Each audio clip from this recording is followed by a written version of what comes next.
Yo, yo, yo, this is Evan.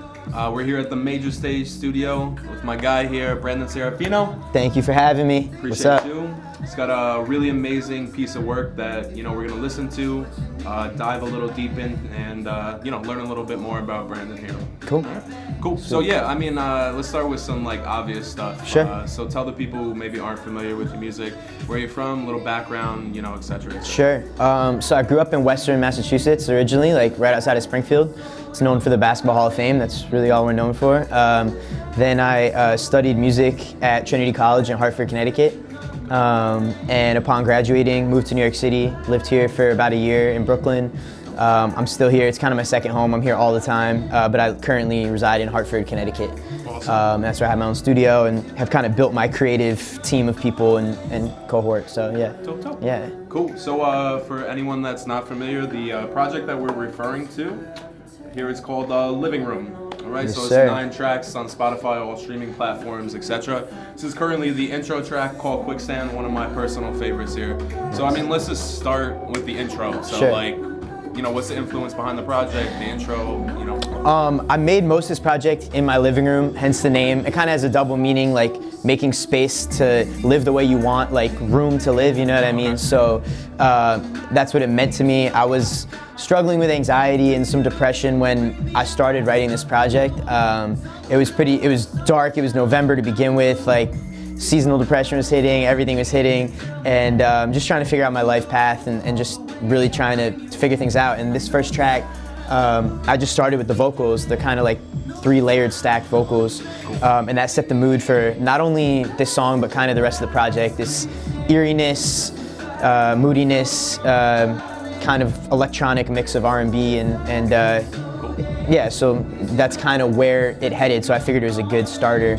And it's about time slipping away and making sure you're making the most of what you're trying to do in any given moment. So Gotcha. yeah, for sure. So it's stems from the lows, but from that created highs. Absolutely. And literally the hook is a little more triumphant, a little more inspirational, but some of the lyrics are definitely more questioning and figuring out what's the right thing to do at any given time. And I say lying on my back, looking up, just trying to stuck in my room, stuck in my head, Yeah. So yeah, absolutely. Awesome. And I guess let's speak on the growth process, I guess, in a sense. So how long have you been working on this project? Yeah, interestingly, I've been working on this for about 1.5 years now, and possibly 2 years. Some of these songs, like Window Display, is as old as 2.5 years when I started the demo for it. Dope. And it's kind of continuing to progress, and I've seen the growth throughout. There's certain songs on this that I'm already looking back at, and I'm kind of noticing, oh wow, I was in a different space both mentally and creatively back then, but it felt like it still fit on this project. And I had just moved back from Brooklyn, living in Hartford when I started writing a lot of this stuff, and it didn't make its way into the kind of full project until this past year. But I've had this done for almost 6 months now. Wow. But I was just taking my time, putting out singles, trying to build it up a little bit.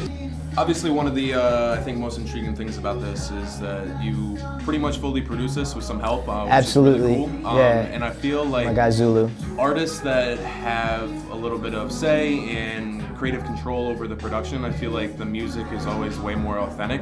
Absolutely. So how important to you being a part of the production process? So important. I will shout out my guy Zulu, who I could not have done this project without. We're kind of the creative dynamic duo, but he knows. I think what's funny is when we met, he started by producing a lot of it, but he saw what a stickler I am and what a perfectionist I was to be over his shoulder for everything. Be oh, tweak this one drum sound, tweak this. So I just started picking up everything producing wise by watching him do it. And I can, I play guitar, I play piano, I know my music theory side, but I learned a lot of the production and the software from Zulu. So watching him for the first few years of us working, I just started producing myself. So for this album, our kind of creative process was I would start a lot of the production, and then I'd kind of alley-oop it to him, and he would finish with drum sounds and some of his kits and cooler sonics that he can bring to the project. But I need to be a part of it. I need to be all over it. I just feel like my vision creatively can't come to life if I'm just getting handed beats or songs or the whole emailing links to people to write over. That's hard for me to do. I've tried. Organic. Absolutely. Okay. I'd like to get in a room with somebody at the very least. So very cool. And yeah. you always it seems like you seem to start the song, and it's more like you said, Yeah. the assist and the complementary. Absolutely. That took a while for us to figure out that chemistry, but we've been working together for a while now. We spend pretty much every night in the studio, and we've kind of come to this like almost unspoken creative agreement where it's like I come up with chords, I come up with melodies, I lay down initial drums and kind of the groove of the whole thing and the skeleton, and then Zulu will come in. He has this amazing library of sounds that he's compiled over a decade, and he'll just like fill in parts and be like, I think this would sound better here, let me tweak those 808s, kind of put his touch on it. And he's definitely inspired by it. He does everything from dancehall to reggae, hip hop, trap. So kind of those influences, this confluence of my background and his background, with me bringing that indie alternative kind of soul folk vibe and then his beats. Gotcha. Yeah, Cool. absolutely. One of the other things I think that was interesting you mentioned before is sometimes you lead with the vocal, which I think is an interesting approach. Yeah. Obviously, like I've seen you live and use like a loop pedal and Right. different things like that. Right. So how much does that play into like, you know, creating a song from the vocal? A lot. I think I often start with a vocal idea or my own vocal sample. Like I didn't sample anything else, but I'll sample my own vocals to create a beat. So I'll get on the mic, I'll find something, I'll take that little piece, it might not even be words, it's usually just like a run or a riff, and then I'll throw that vocal sample into my keyboard and start messing with it on the keyboard up and down and just come up with some ideas. Like Quicksand kind of started that way. Even Lucky Numbers, this one kind of had some of those vibes too. So it's either that or chords that I try to start with. That's very cool. Yeah. Kind of not to backtrack, but you mentioned like obviously the word chemistry. How was like getting to know this person, getting comfortable with them, and how transparent were you about like your mind state, and like were you like revealing in the sense about your anxiety and depression to make sure that he was like on the same page as you, or was it more just like a musical conversation? Well, Zulu and I are like, he's that's my brother now. So, but when we first met, that was about 3 years ago. It was just a musical conversation at first, but we ended up just getting so close from spending so much time in the studio. And yeah, by the time we were making this album, he knew everything. I mean, he knew what I was going through day to day. He knew my life, I knew his life. We shared our struggles in the studio every day. And I think that definitely seeped its way into the music. And same with him in the production side. We would just share our stories and our pains and just kind of bitch to each other about stuff. And of course, he knew everything. So yeah, I mean, that's my brother, so absolutely, yeah. That's awesome, because I feel like in the climate of music, I feel like one of the most important things is like being authentic. For sure. And especially in like a realm of music you are, like the pop alternative scene. Not that a lot of it seems to be fabricated, but it's more like, let's be mainstream. Or it does. Let's sound like, you know, everybody else. But what I like about you and this project specifically is it's very authentic. It's very branded. Appreciate that. And obviously there's highs and lows. Sure. And I feel like that's one of the most important things for like upcoming artists, I feel like, is to connect with the fans. And the easiest way to do that is to be authentic and like honest. Yeah, I just can't do it any other way. Like that might sound corny, but it's just what it is. Like if I were to sit down and someone would tell me like craft a dance track about said things, popping bottles, doing this, that, I could probably do it, but it would not be my best output by any means. I just can't write that way. Gotcha. I have to write from experience. I have to write. I think I guarded myself a little at first. I would write more abstract lyrics to protect my own like personality and my own struggles. But as I warmed up into the process of writing this album, I tried to become more comfortable. And with Zulu's prodding and help, he'd be like, yo, just say what you feel. And if it means not sugarcoating it in like abstract poetic language because you're scared to like truly say how you feel, try to break through that and be like, in the most plain terms, come to terms with what you're dealing with and grapple with it in the writing. So, but that took time, and I'm still working on that. I think my future songs and projects will have even more soul-bearing, vulnerable lyrics that don't just, they're not like generic where it's just like images. A lot of this is very image-based, image-driven, which I love, and it still gets across my point. But yeah, I'm still growing into that as a writer. Cool. No, that's really dope, man. So let's obviously dive a little bit more into the project. So I want to give you an opportunity to speak on like one specific song, or not, maybe if it's not your favorite track, but maybe a really important track, or like something you want to additionally speak on. Is there anyone in? Yeah, I think In the Clear comes to mind. This song has the most history as the track on the project. Zulu and I started working on this about 2 years ago. We were sitting in my house, in my living room, and this is where the whole concept came from. Like, we were really just delving into talking about each other's lives and what was gonna be next for us. And I was just like, man, when you're in the clear and you're on your own, like, just something about like trying to live your life on your own without support and help and just doing what you can on your own. And this demo just took so many shapes over the course of 2 years. How many different versions? Oh my God, we song probably had you? like 15 mixes of this, Cool. like I'm gonna easily. turn this up a little bit and just Sure, yeah, give yeah. the audience a chance to. Cool.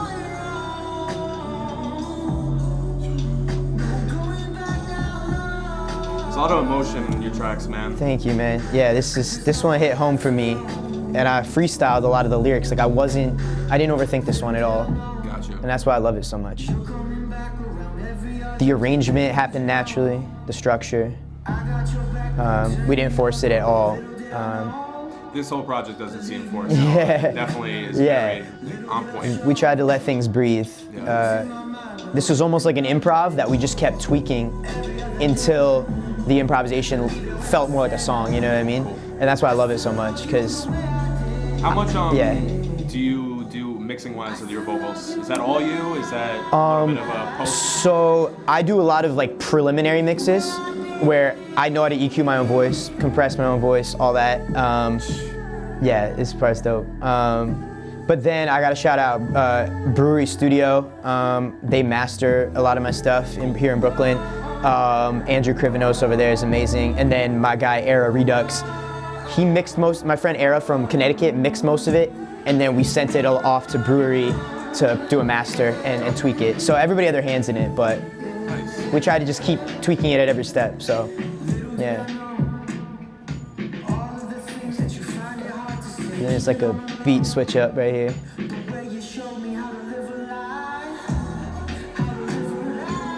It's just like, yeah, this one's got a lot of soul to me, and it's coming straight from the heart, so. Cool to know how much time went into this specific song too. Like, Yeah, it a lot was- of people might not hear that. but, Never, like, yeah. You know, It was a labor of love, absolutely, and that's why this one always, and I have friends that are like, this is my favorite, because the bass hits, and in the car, we kept tweaking the 808s, and just like, it was October when I first started writing it, and just autumn is like my favorite time to write. Nice. And I was just driving, listening to the demo in the car. Yeah. in the clear. Yeah.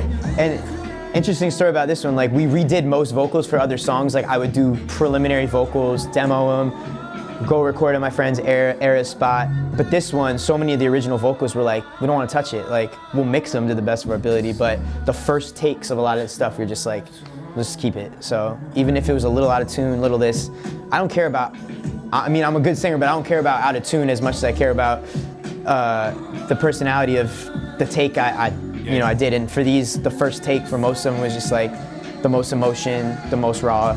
So I can deal with, everything else, Very So. cool. And can you speak on the meaning a little bit more? Like I know you mentioned in the beginning, like the meaning of the song and the track and stuff. Yeah, so I'm just like thinking of the lyrics for me. I say, in the clear and you're on your own, there's nowhere left to go.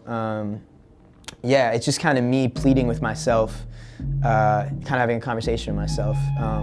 And I say, when the sun sets, it really sets these days, doesn't it? So like, that one I just came up with on the spot, and I don't know what It's a made lot me about, think like, of that. independence, Independence and allowing yourself to do it on your own and realizing the finality of your decisions, the consequences of your decisions, whether it's creatively, romantically, friends, family, anything. Just like knowing that once you're at a certain age or at a certain point in life, you are fully accountable. And me kind of struggling with that, you know what I mean? Like, Yeah. or learning where that line was, where I feel like like being that's accountable for yourself. the millennial problem, Absolutely. where everybody Yeah. feels like everything should be given to me and like Sure, I sure, earned sure. this Right, and right, blah right. blah blah.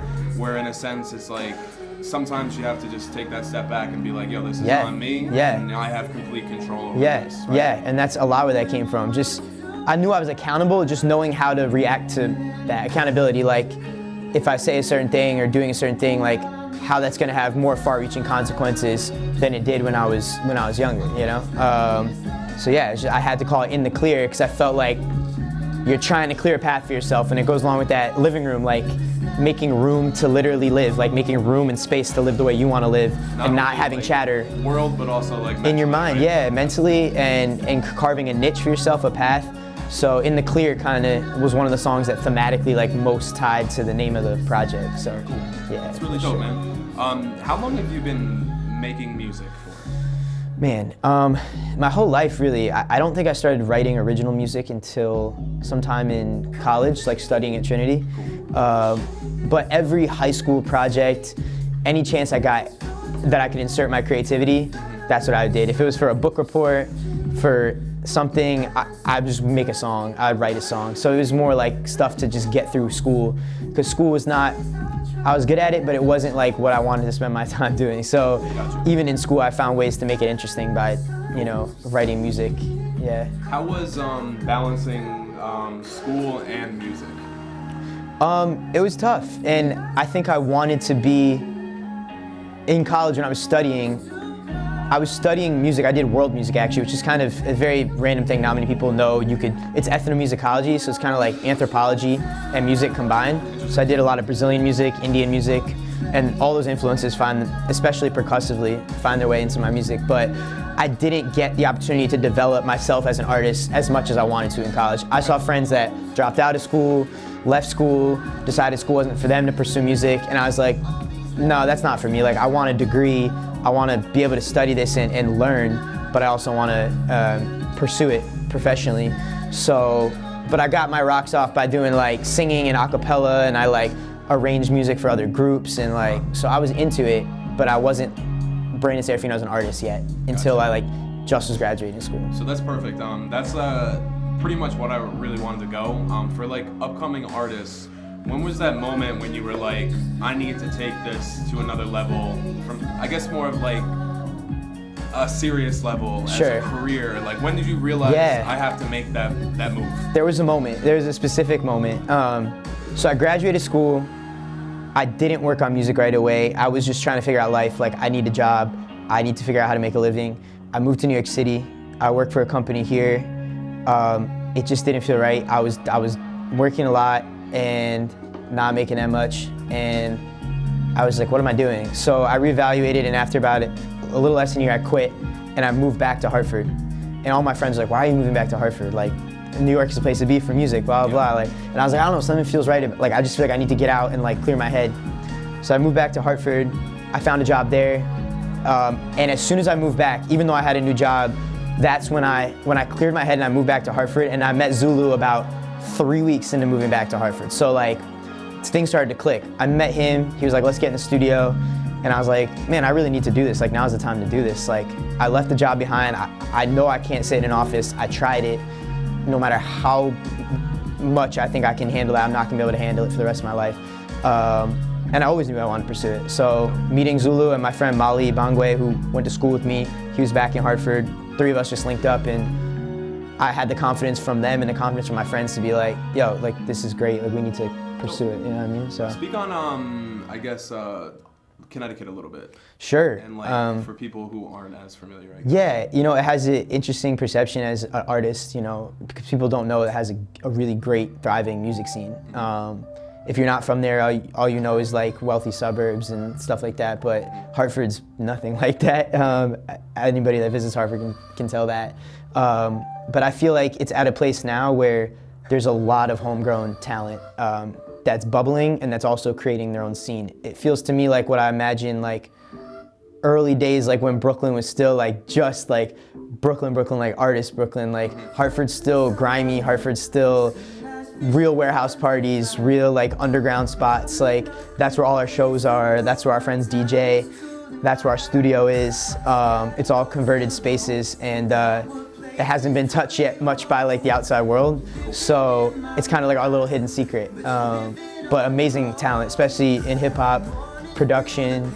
All the friends that I work with right now are all coming up, and they're all from Hartford, the area. So yeah. That's dope. I feel like we have a similar kind of story in a sense where I grew up in Pennsylvania, and I felt like I always needed to run away, and I wanted to come to the city. And once I got to the city, I had a new gained appreciation, like for my hometown, et cetera. So do you feel like that was an important part, like moving and then coming back, and now being like, I need to be attached to my like hometown? Absolutely. I think it helped me find my identity as both an artist and a person. Like, and make no mistake, I'm not originally from Hartford, so I don't mean to like rep it in the same way I do like being from outside the Springfield area, Massachusetts. That is where I'm from, but Hartford, I think, was my formative years, so that's where it's like really gelled for me and like I found myself. So being in New York was great, but going back to Hartford felt like I was returning to a place that creatively was going to like accept me for exactly who I was, and I was gonna surround myself. It's community, it's just community, man. Like I found a community and I thrive best creatively in a community of people. Like everything's collaborative, everything's bouncing ideas off each other. I have 10 of my friends in the studio when I'm working on stuff and I love it. And they're all working on their own things, their own businesses. They're starting clothing lines, they're running coffee shops, they're doing different things. And that's kind of like the spirit I like to be around. That kind of self-starter thing, and there's so many people right now in Hartford doing that. So, yeah. Dope. So I want to do some a little bit fun here, a little different. Obviously, recruiter music is great, but I feel like there's something that's really unique about you is like your live performance and like Sure. hearing the rawness in your voice. So let's grab that guitar. All right, cool. Grab And I'm gonna put you on the spot here. it. Sure. Original or cover, you know, whatever's easiest for you, and you know, show these people you sing like a bird. Let me just mess around a little bit.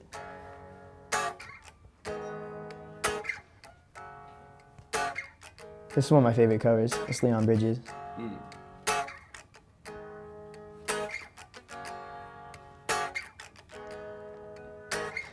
Baby, baby, baby, I'm coming home to your tender, sweet loving. You're my one and only woman. The world leaves a bitter taste in my mouth, girl. You're the only one that I want. Wanna be around.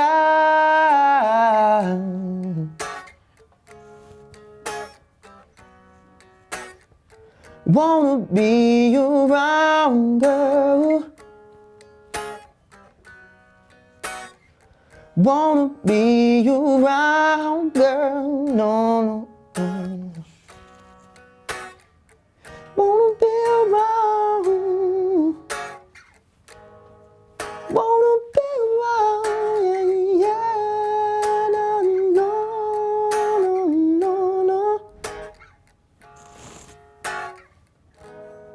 Very dope. Right on the spot, like yeah. That's not cool. Cool. One extra. Cool. So obviously that was dope, playing the cover.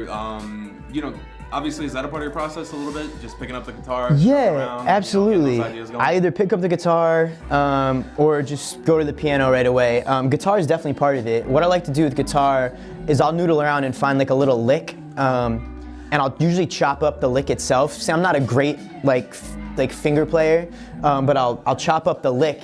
I'll throw it into Ableton and I'll mess with it and come up with an interesting, unique sonic from it. Cool. But I like starting guitar because it's like good source material to like figure out something new with, like in this song. So Dope. Definitely. So yeah, one song in particular, which is the last song on here, is called Fences. Mm-hmm. It's definitely, if not my favorite joint, Nice. definitely, top two. Yeah. And I think the placement of the track is really unique.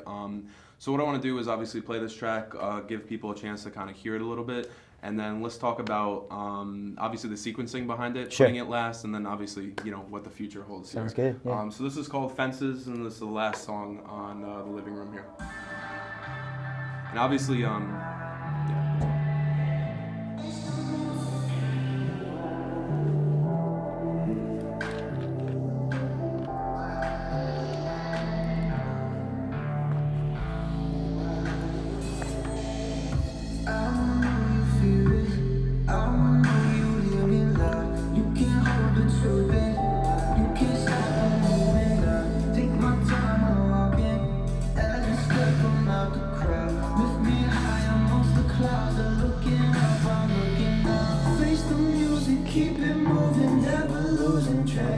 Make way for the come up. Wait for the come up. Yeah.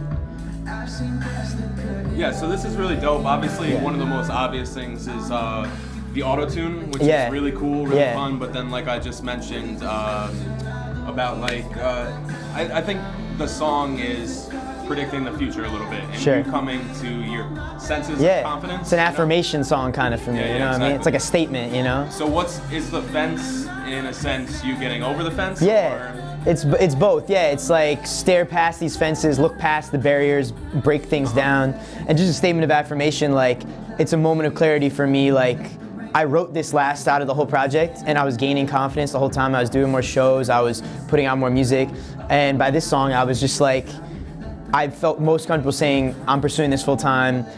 I'm not going back to doing anything else, and I will follow this through until it kills me. This was finally when I was. That's kind of what the song's about. It's really make way for the come up. You wrote it last. And it's last on it. And I was most ready to, as an ending to the album, kind of a more confident future version of myself, where it's not just moody like. A lot of the other songs are like about my anxieties and about my issues and my problems, but this one's a little more triumphant. And I think going forward is a good transition to new music in the sense of like, it's not all gonna be just like anxious stuff. It's gonna be positive, triumphant, ready to kind of show the world what I'm capable of. So That's really cool. Yeah, the auto-tune was a new thing for me too. Like my friend was just like, mess around with it. He's like, why not? Just like, I've never used auto-tune in my voice. And I used to pride myself, like, I don't need auto-tune, but like artistically, I'm like, I like what people can do with it. So I think you use it more as a tool. Yeah. I look like some of my favorite, like James Blake, Bon Iver, those are like two of my favorite artists, and they play with it, and they obviously Mike Snow, they can sing amazingly, but that's not the point. It's just like, what can you do artistically, creatively, to bring it into a new realm? So like, that's kind of what I was going with it. So. Very cool. Yeah. So I guess let's just talk sense of, how are you right now, Brandon? How am I right now? What's Brandon feeling right now? I'm excited, man. I'm super excited. The project's out, as I said, after almost 2 years of working on it. I'm just like happy, I'm relieved, and I'm ready to promote it. I'm just ready to get on the road and do more shows. I miss performing because my mindset for recording is kind of like all one side of my brain, and then I can't really perform a lot when I'm like doing studio stuff because I'm so locked in. But now I'm ready to like perform and get back on the stage and connect with fans and people again, because that's the other half of it. A lot of shows. Yeah, a lot of shows and a lot of new music. This is kind of leading in. I think you mentioned something before we got on camera. I don't want to. No, sure. Good announcement. Quicksand, which I released as a single. Yeah, we're gonna be releasing a music video for this shortly, sooner rather than later. Hopefully, like within the next month or so. My friend Caleb, who's a great videographer here in New York. He's studying at School for the Visual Arts. He's been doing my videos. He did the visuals for Lucky Numbers and 10 Below. He'll be doing this one too. So we're just super excited to get that out there. And expect, for new people listening and everybody listening, expect like new music every 4 to 6 weeks for the next year, pretty much. So that's, I'm holding to that. Remind everyone where they can find you, social media, all that fun stuff. It's at Brandon Serafino on pretty much every platform, SoundCloud, Instagram, Twitter. Twitter Serafino Music, but Facebook Brandon Serafino. That's Serafino. I didn't have to say it a billion times before we got on camera to make sure I was right. But yeah, you can find me there. You can find the album Living Room on all streaming platforms, and it's actually gonna be up on SoundCloud this week too. And if you'd like to support and buy it digitally, Bandcamp and iTunes as well. So awesome. Yeah. We really appreciate you, Brandon. Thank you, man. Appreciate it. For a really long time. Yes, you guys have. An original guy here that's done shows with us early, so we appreciate everything you do for us, the growth. Thank you. Great. And I'd like to say as well, you guys are some of the first people that noticed my music, so I'm super appreciative, and I'm always willing to like do stuff with you guys because I love the fact that you guys have been down since jump, and it's cool. So, appreciate that. Thanks, man. Appreciate it. Absolutely. Thank you. Thank you, guys. Appreciate it. Thank you. Brandon Serafino.